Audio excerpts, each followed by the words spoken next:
English স্পোকেনে fluent হওয়ার জন্য আমাদেরকে বেশি বেশি প্রশ্ন করা শিখতে হবে। আর সেই প্রশ্নটা যদি বিশেষ কোনো টেকনিকে হয় তাহলে তো কোনো কথাই নেই। সো এই ধরনের একটি টেকনিক আমরা আজকে জানবো এবং প্র্যাকটিস করব।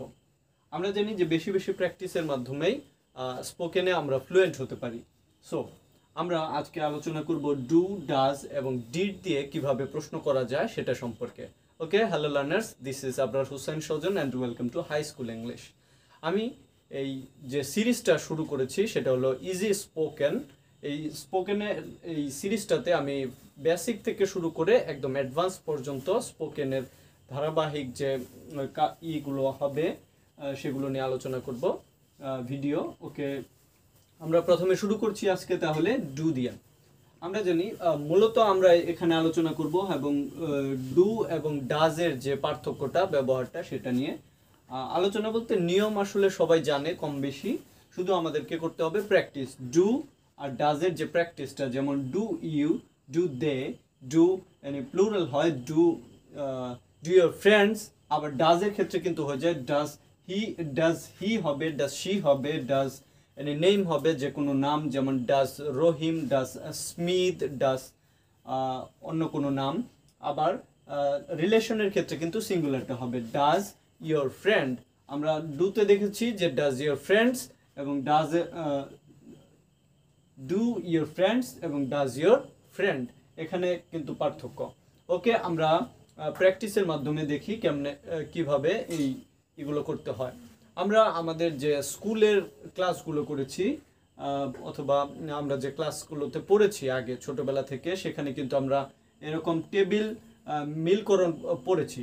সেরকম করেই যদি আমরা প্র্যাকটিস করব এবং আমাদের ডেইলি আমরা এই ইমপ্রুভমেন্ট করতে থাকব। ওকে, প্রথমে আমি ডু থেকে শুরু করছি। Do you, do you, do you run, মানে তুমি কি হাঁটো, অভ্যেসের কথা বলা হচ্ছে এখানে। ডু ইউ রান এভরিডে, তুমি কি প্রত্যেক দিন দৌড়াও। Do you walk in the morning, তুমি কি সকালে হাঁটো।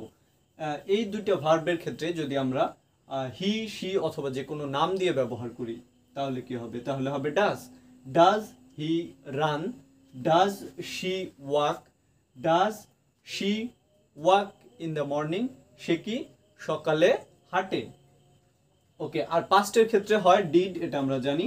আর ডিডের সাথে যে কোনো সাবজেক্টই বসানো যায়, যেমন ডিড ইউ রান, তুমি কি হেঁটেছিলে, এটা পাস্টে হয়ে যায়। তারপর ডিড ইউ রান, তুমি কি দৌড়িয়েছিলে।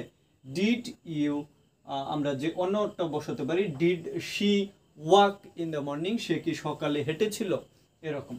ওকে, আমরা তারপর অন্য ভার্ব দিয়ে প্র্যাকটিস করছি। আমার সাথে সাথে তোমরা যদি প্র্যাকটিস করো তাহলেই কিন্তু শুধুমাত্র আমরা স্পোকেনে ফ্লুয়েন্ট হতে পারবো। So practice and practice.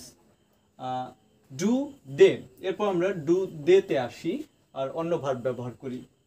Do they play, তারা কি খেলে।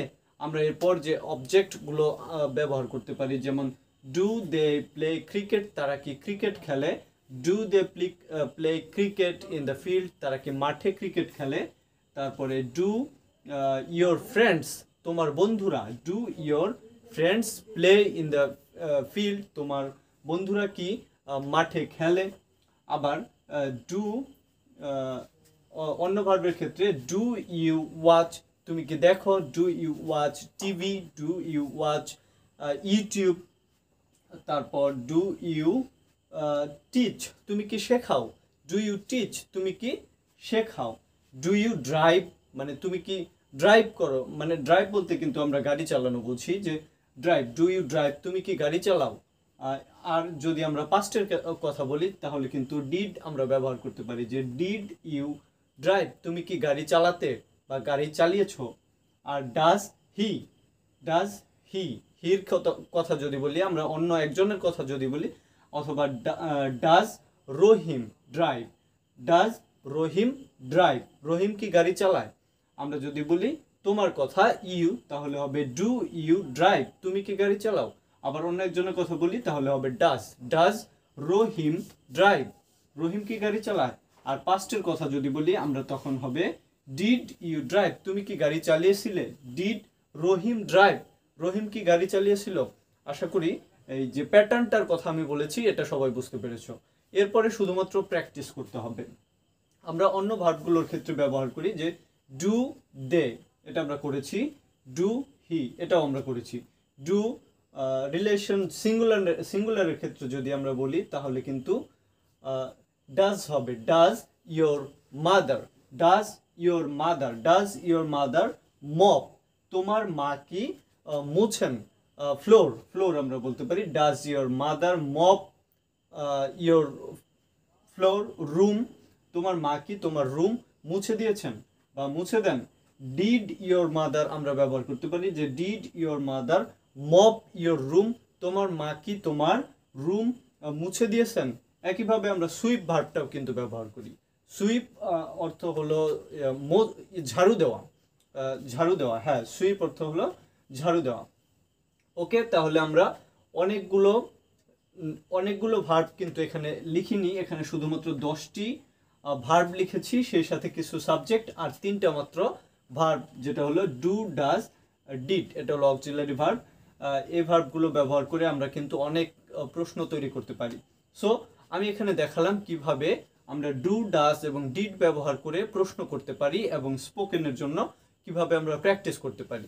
সো এভাবে যদি প্র্যাকটিস করতে থাকো, আমি জানি যে এই শুধুমাত্র এই কয়েকটা ওয়ার্ড ব্যবহার করেই আর এই প্যাটার্নটা ব্যবহার করে 3 থেকে 400 সেন্টেন্স তৈরি করা যায়। আমার কথা হলো তোমাকে অবশ্যই প্র্যাকটিস করতে হবে এবং তুমি চেষ্টা করতে থাকো যে এগুলো নিয়ে বারবার প্র্যাকটিস করা। বিশেষ করে ডু এবং ডাজের যে কনফিউশনটা আমাদের থাকে সেটা দূর হয়ে যাবে শুধুমাত্র প্র্যাকটিসের মাধ্যমে। ওকে লার্নার্স, আগামী ভিডিওতে মানে নেক্সট ভিডিওতে আমরা অন্য এই টপিক নিয়ে আলোচনা করব। Okay learners, this is the end for this class. We'll meet in the next. Goodbye.